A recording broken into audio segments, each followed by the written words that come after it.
into a concise thing is, what is the value of bringing people together to really seek together the uncommon truth? What do you feel that is? And for me, as I talked about transition, I talked about change. I believe that it starts with awareness that we were just sort of alluding to. And that awareness starts the cycle of change, because you go from oblivious to you get the penny drops, you go, oh. That then puts us into a state that's called conscious incompetence. It's like when we're driving the car and you're learning, you're grinding the gears, etc. But you're actually still driving. You've begun the journey. Then through effort and practice and creating new habits, you become consciously competent and you can actually drive. And the grinding is less and there's the odd slipping of a clutch. And then all of a sudden, some time has passed. And then all of a sudden, one day you're driving down the road. This is before the laws were changed. You're on your cell phone. The radio's going. Your knee's on the steering wheel. And you're shifting gears without missing a beat. It's become identity. It's become unconsciously competent. This cycle of change, I think, affects everything that we're going through. How do we really be effective through coming together, through support, through accountability, help this cycle of change? And what do you feel is the right way to do it? I think, I've seen a lot of value in the communities, right? Yeah. Me personally, one of our ventures is a CrossFit gym, and I see very, very quickly the value of just people connecting with each other that they don't get in the physical space, which you sort of take for granted, right? But I think in this time, you have to find like-minded communities of people that can sort of ask you those questions. And, Facebook is a great forum for it. YouTube is a great forum for it. Q&As and stuff like that. All of that is great forums for it. But you got to find like-minded individuals that can speak to that experience and that side of things. I mean, that's where the value comes out. Just doing the things they've always done. And when we start to talk with them, we find that they're in a holding pattern. They maybe have been in a holding pattern as a student for many years. Maybe they've been going to school to university for 5, 6, 7, 8, 9 years, couple 3, 4 degrees even. I've met people like this, and they're caught on a treadmill where they don't know which way to go. They're okay, right? They're eating food and they've got friends, etc. But deeper down inside, you don't have to scratch very far. It's like they're lost. They're hungry for something else. They're looking for something else. They're lonely. They don't think they're achieving their true potential. They don't even know what their true potential is. So for people that are in transition, or people that are looking for something more, or for people that are starting to explore life in more complexity and more detail, for those types of people, I think there's an opportunity to explore those things. You can explore those on your own, of course, but it so helps if you're with a group of like-minded individuals. And Heath, you'll remember way back when we were just young pups, we were both going through transition times. You're going from a policeman to running a business, and that business went up to 8 figures, I think, 10 figures, some huge number. It had some growth. That's true. That's right. But you had to go through this. You were an exceptional policeman, and you had to make that transition. And I was going through a life transition as well. And you and I got together with 7 or 8 like-minded people that were in transition. Truth. One of the bits of truth in my life has been is the adage was, if I heard this somewhere, that if I was the smartest person in my group of friends, that I had to get a new group of friends. This person in my group of friends. So I heard that or read that years before, and that was one of my objectives, was to create a group of friends around me that were smarter than me. I wanted to be the dumb bunny in the group, so I could learn. So I did that. I was intentional about that, and meeting you was part of that process, right? And we knew other people, and that's what happened. Is we brought together a group of people that were smarter than us, bud, and we met with them on a monthly basis. We went to retreats with these people, and we asked the hard questions. We were a men's accountability group. That's what we ended up being. And we asked the hard questions of each other about our relationships, about our children, about our businesses. And I can remember sitting in those meetings.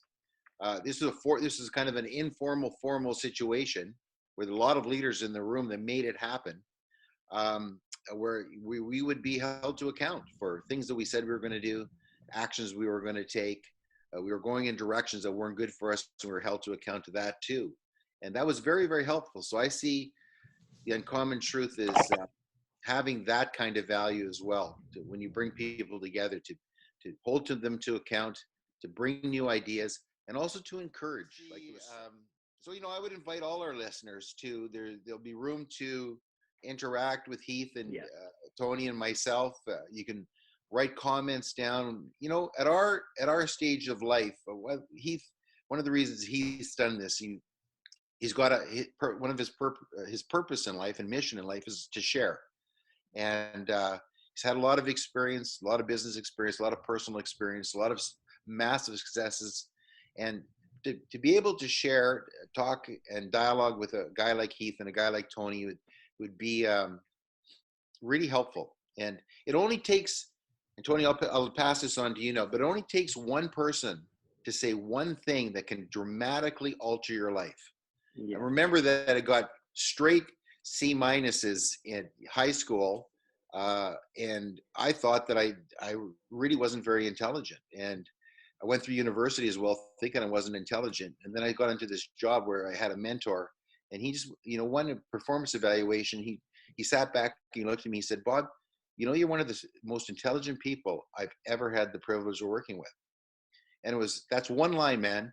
That's one line he said to me, and that changed my paradigm at that point in time. I thought, so there's no excuse not to watch and read now because you're intelligent. One thing said to you that dramatically alters your direction in one part of your life. Boy, oh boy, what a difference it can make. Yeah, no, absolutely. And that's a big reason why, I've, personally just kind of at the back end of one of these transition points where I left Silicon Valley and kind of corporate America type job and decided to go off on the entrepreneur journey. And I think at this stage, one of my big purposes, the big main reasons for me doing what I'm doing is to help others. It's almost it's a place of service that I think I'm coming from, that, literally I'm in a place where, I'm fine. I can take care of my family. I can spend some time on some projects. I can do these type of things. And I realized over the last 3 years of working with entrepreneurs and struggling founders and people in charge of some of the fastest growing businesses on the planet, that I can have a 30-minute conversation with these people and really, really change their perspective on things, just simply by asking them these questions and doing these things and, digging these things out, asking them the hard questions about, well, why do you actually care about that? Do you actually want to be doing this job, and getting them into a place where they are uncomfortable with this truth that they are starting to realize. And so that is now my mission sort of at scale. And I think this is one of the forums that can do it through sort of mentorship groups and that type of thing, is that just give people the ability to have a conversation with people that have had a good round of experiences and a sort of a breadth of stories that they could share. And hopefully that if I have a conversation with 50 different people, I can change one of them to a point where they can go out and make a difference for somebody else, right? That's kind of the hope for it. Well, I think you've really segued in, and for me, thank you, Tony. And we're all in agreement on that. That's why we're here today. The uncommon truth is really about three main key things, and that is education, training, and mentorship.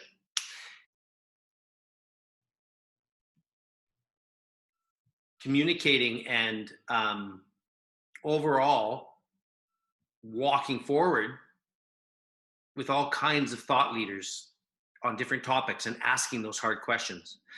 The training through groups, through us being involved with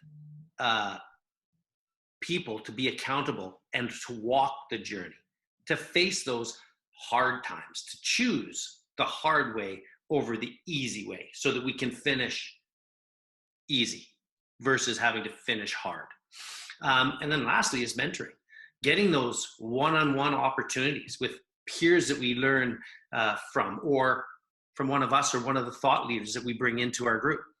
The point is that these different types of touch points give us a diverse way and method to learn. And obviously in this current life circumstances that we're in, some of our truths are being questioned about the way things are being done. And I had thought that was going to be done through physical events. Yet we decided that that's not our truth now. And for the uncommon truth to move forward, we had to start. And here we are on Zoom, and we're going to continue to expand with apps, and we're going to expand with technology and create experiential learning through technology. And then eventually, when everything gets back to the new normal, begin to introduce that social contact again through events and physical groups and getting into proximity. So how do we bring value together? I just basically said it. We got to really be clear on our focus and the proximity. Proximity being all of our senses: visual, auditory, kinesthetic, olfactory, and gustatory. The real truth, though, is that the VAC is the term. The visual, auditory, and kinesthetic is really what matters. And how we can do that in today's world is now through Zoom. So that's something that I think that I'm grateful for you, Tony, and your expertise that you've been bringing to our team, and the technology, and really educating us and how to, us old guys, to really adapt and to improvise, adapt, and overcome.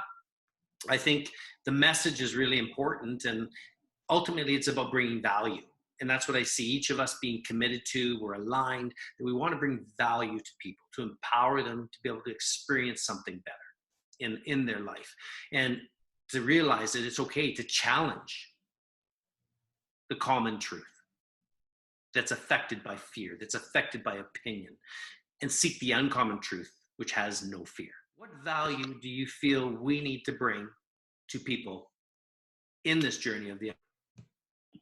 Well, we've got a world of experience between us. We're not the all beings with all the answers for sure, but we can facilitate people meeting with other people, being introduced to other people, sharing some of our insight and wisdom. We certainly can respond to people if they are having challenges, if they would like advice, if they'd like some direction, if they'd like to share some stories. So many people out there that will be listening to this, Heath, that actually have more wisdom than us and more knowledge than us, wiser than us, and that we may actually would want to have on this our show, right? Our Zoom presentation. So we're open to that. I think we've got a series of scheduled events like this where we'll be bringing in talent, people that could be helpful and certainly interesting. And as we go forward, we invite people to join us, share with us, and help and grow along with us. I think the way that I like to look at it is everybody sort of has chapters in their story, right? And throughout life, you continue to write other chapters, and every chapter is sort of on a topic, or it's a story, or it's a journey that's kind of been overcome, right? And I think the collective collection of those chapters between the three of us plus our networks of people and the other experiences and the other stories that we've heard from colleagues and mentors and all the other places, that's the value of having a dialogue and be able to apply a specific chapter to a specific person asking a question at that time, right? It's one thing to read a book. It's another thing to talk to the author of the book who wrote the chapter behind it and be able to get the context, right? Correct. That is where the value comes from this stuff. And in all forums and in all methods, that's what I kind of aspire to try to do is connect the people that need to hear that chapter or need to hear that story with the author of that chapter. And hopefully that can add some value to that person. As we move forward in this journey, while social media can be a great divider and an isolator, it also means it's a place where we can introduce and be introduced to people, as Bob already spoke to that. The Uncommon Truth is going to have regular postings. We're going to be using YouTube, LinkedIn, Facebook, and Instagram, just to name a few. And we'll be here to discuss topics and search for the important truth together. So we invite you to join us as we speak to some of life's really tough, hard questions. We're going to seek the answers together, and we're going to knock persistently. We're going to find the uncommon truth in the matters of life that affect us all. So remember to click that subscribe button, and let's begin this journey together and find the uncommon truth. Thank you for joining us here for our inaugural introduction to the uncommon truth, and remember to come back soon.